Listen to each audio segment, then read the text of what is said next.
So the final card for Yugi support in Legendary Duelist Magical Hero has been released, or announced at least, and it's pretty good. If you know me, I'm a very big fan of Dark Magician, and so today we're going to be going through all of Yugi's new cards and talking about them in a TCG context. Now, for Duel Links players, you might not want to tune off because you'll know, or you might not know, that Legendary Duelist sets, they've kind of been a starting ground for Konami to introduce support from these sets into Duel Links. We've had Joey's Red Ice cards come to the game, Zane's Cyberdark stuff, Kaiba's Blue Eye support like Bigger Machine Go, Solid Dragon, that was in these type of sets.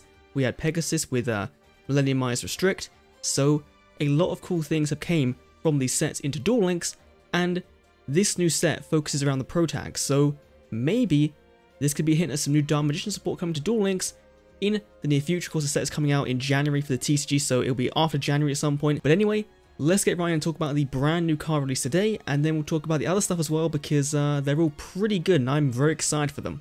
So first up, we have Faithful Servant, a quick play spell card.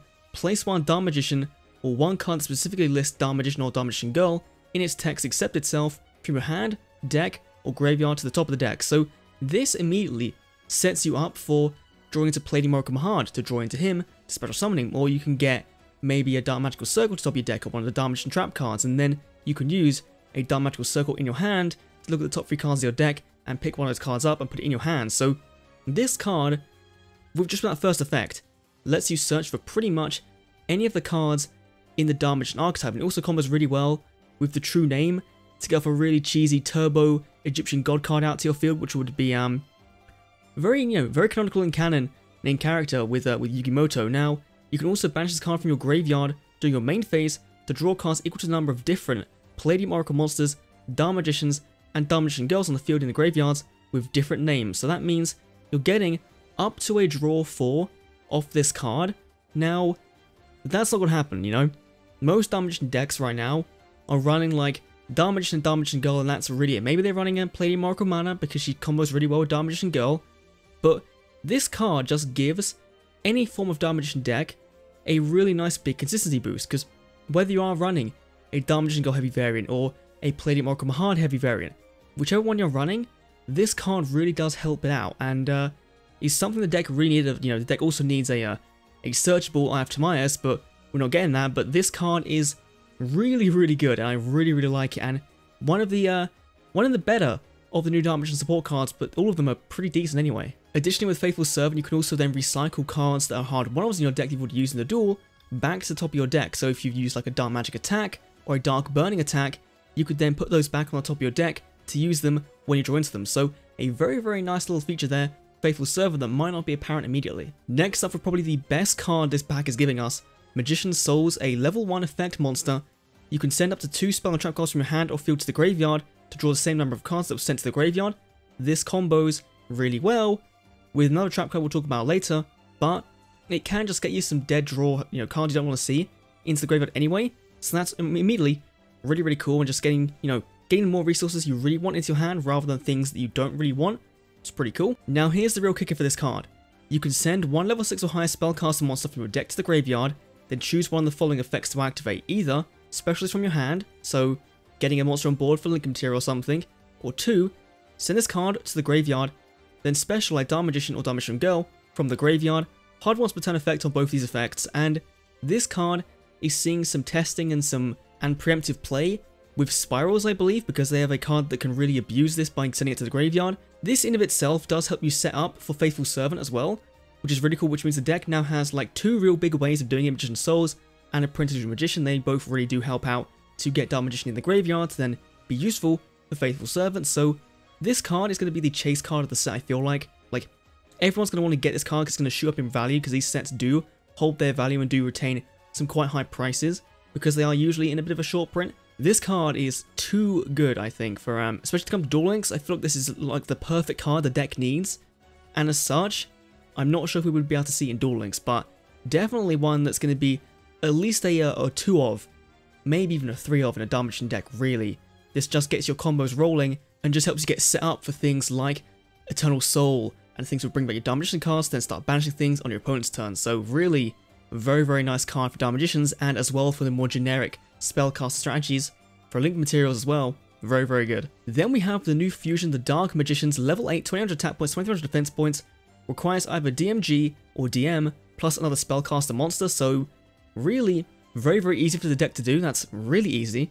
Once per turn, if a spell, trap card, or effect is activated, you can draw a card. If you drew a spell or trap card, you can set it, and if it's a quick play spell or a trap, it can be activated this turn. So this is really good in your opponent's turn, obviously, because then if you draw into like a Navigation or an Eternal Soul, or perhaps into one of the other Dark Magician traps talked about later in the video, then that's going to be a very, very good thing for your deck. And also, if you draw into, say, one of the spell cards that works when Dark Magician Girl and Dark Magician are on the field at the same time, like Dark Burning Attack I think it is, then that's going to be an immediate nuke when you get the right materials on board, which this card does very, very easily, because if it's destroyed by battle by card effect, you can special one Dark Magician and Dark Magician Girl from hand, deck, and or graveyard. So you get both of them on the field when this card dies, essentially replacing itself off from using the materials used to summon it, and then of course, with Eternal Soul on the field and with Dark Magical Circle, then get to pop a card, then of course you have Dark Burning Attack to then go in and nuke the board.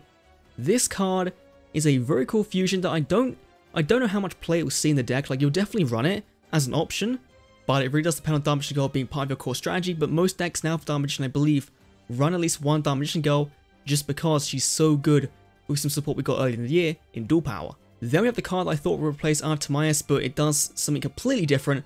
Dark Magic Secrets, a quick play spell card. This is either a fusion or a ritual spell card, which is really, really cool. So either you fusion summon one fusion monster from your extra deck using monster from your hand or field as fusion material, including a Dark Magician or Dark Magician Girl, so that's like a Dark Paladin, the new Dark Magician's card we just talked about. What else is there? Dark Magician the Dragon Knight's a good option as well. There's a new Red Eyes Dragoon fusion that's coming out at some point in the future. Like, we don't know when it's coming to TCG, but there's that card as well. So this card will get you into those fusions on your opponent's turn, which of course, if you get out a Dark Paladin, then that's some spell and trap card negation. If you get out a Dark Magician the Dragon Knight, that's your back row then protected. And also, if you get out that card, then it's also a pop as well, with Dark Magical Circle on the field. So really, a lot of potential with this card. And then the ritual part as well is exactly the same, but obviously requires you to summon a ritual monster from your hand, and that's basically going to be to get you into Magician of Chaos, which we saw in Duel Links recently, which will then, when you activate a spell effect, get a pop on the field. So really, really versatile card. I think you only run one of these. I'm not too sure on the whole. I haven't really been testing the whole ratios for this card yet, but it's definitely an option. It's an alternative to Timaeus, but I feel like Timaeus is still necessary because it just does the fusion summon with one Dark Magician and nothing else. So there's definitely pros and cons to both of them, but the fact it's searchable is also really, really nice. And finally, we have Magician's Combination, a trap card that can be used with, of course, the Dark Magician's fusion monster. Once per turn, when a card effect is activated, you contribute a Dark Magician or Dark Magician Girl, special the other one from your hand or graveyard with a different name. So if you tribute a DMG, you summon a DM. Tribute a DM, summon a DMG. So that's pretty fair. Again, combine with Circle, get your banishes off, whatever. And if you do, negate the activated effect. So once per turn on that one, if this face-up card is sent to the graveyard, you can destroy a card on the field. So that then combos very well with your whole Magician's Souls, which will then remove this card, get a pop-off, and then also get some drawing power in. This combos very well with Magician's Souls, so you would then send this card to the graveyard to then pop a card your opponent controls, and then also you then draw a card because of Magician's Soul. So it will kind of like replace itself and get rid of one of your opponent's cards as well. So the deck, these new cards do have a lot of synergy with each other, and I'm really looking forward to testing these out. And if any of these come to Duel Links, that'd be insane. That'd be really, really cool. Of course, we are still missing some key support for Dark Magician in Duel Links right now, but I feel like with the 3rd anniversary coming very soon, we might see a repeat of last year where we've got some fan favorite cards for fan favorite characters come to the game. So let me know what you think down below with these cards. Again, this was a very TCG heavy video. I do apologize for that, but it's just something I want to cover on the channel for a while now, and we did finally get the new cards revealed today. So yeah, let them down below. Thanks for watching. I'll see you all in the next Yu-Gi-Oh video. See you then.